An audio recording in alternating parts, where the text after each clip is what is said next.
The preseason is over for the New York Knicks, and the regular season for the Knicks tips off on Wednesday in Memphis.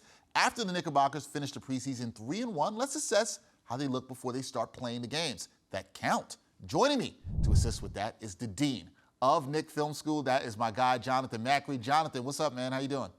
I'm doing great, Dexter. Like you, it was, entertaining preseason, I think, but definitely ready to get on to some real basketball at this point. We are ready to talk about the games that count. All right, but we got to look back a little bit, Jonathan. So when you look at the 4 games that the Knicks played this preseason, including the final preseason game against the Wizards on Friday night, the starters have consistently got the team off to fast starts. So what were your impressions of the projected New York starting 5?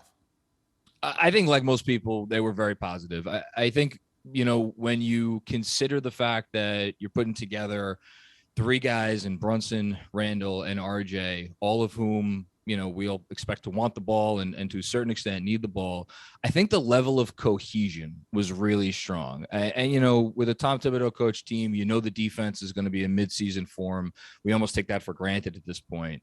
But the way the starters kind of gelled together, and it didn't seem like at any point in time anyone was forcing it. And then if you go even on a player-by-player basis, you look at Julius Randle playing quick, making quick passes, RJ Barrett shooting the lights out of the ball from downtown, and then Jalen Brunson doing what Jalen Brunson does and what anybody who watched him in Dallas over the last few years knows he's capable of, which is just making tough shots, which is something that this team needs.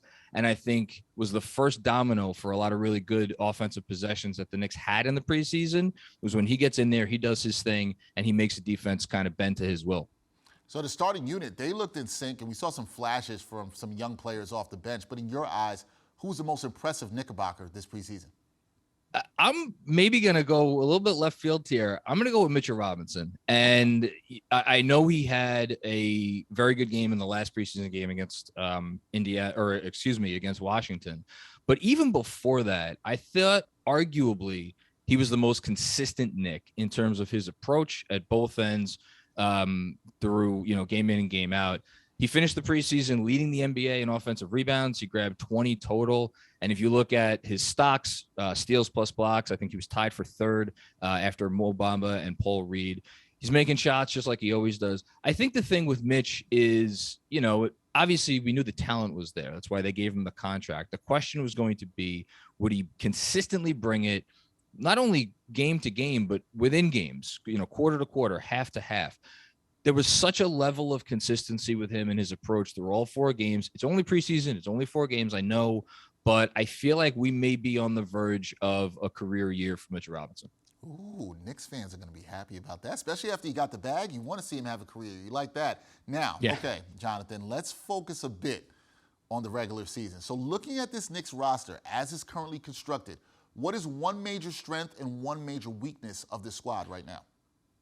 I think the strength, you have to go with the depth. Most of these preseason lists that come out in ranking top players, they only go up to 100. I'd be curious if after this season, we had one of those lists that went out to, let's say, 150. How many Knicks would rank in the top 150 of players in the league? Would it be 7? Would it be 8? Would it be more than that? I think that sort of thing is on the table because they have such great, 1 through 10, they're going to be able to put out, real solid NBA players on the floor. So I think that that's a real strength. For a weakness, on a related note, there's obviously no top end talent. I mean, whether you think it's RJ Barrett's the best player or Jalen Brunson's the best player, I'm not sure at this point anybody would have either of those guys in their top 30, probably not even top 40. So when it comes down to the last 5 minutes of a close game, and, we'll probably see it Wednesday night in Memphis, how is their offense executing? Who gets the ball? Are they going to be able to, pressure a defense when the defense knows what's coming, knows what to expect? Are they going to be able to get good shots up? Because as we saw last season, that didn't happen. So hopefully they can make enough progress there to, end this thing with a winning record. We shall see. I think that's one of the big things I keep hearing from Knicks fans, or I keep getting asked, is who's going to have the ball in their hands at the end of the game? Do they have that talented player to make those shots? We'll see. It'll all get started tipping off Wednesday night in Memphis where the Knicks open their season. I know Jonathan Macri, Knicks Film School, the whole team, they're going to be watching. I'll be watching. Jonathan, thank you for your time. Good to have you. We have to do this again. Always a pleasure. Look forward to doing it the next time. Appreciate it, man.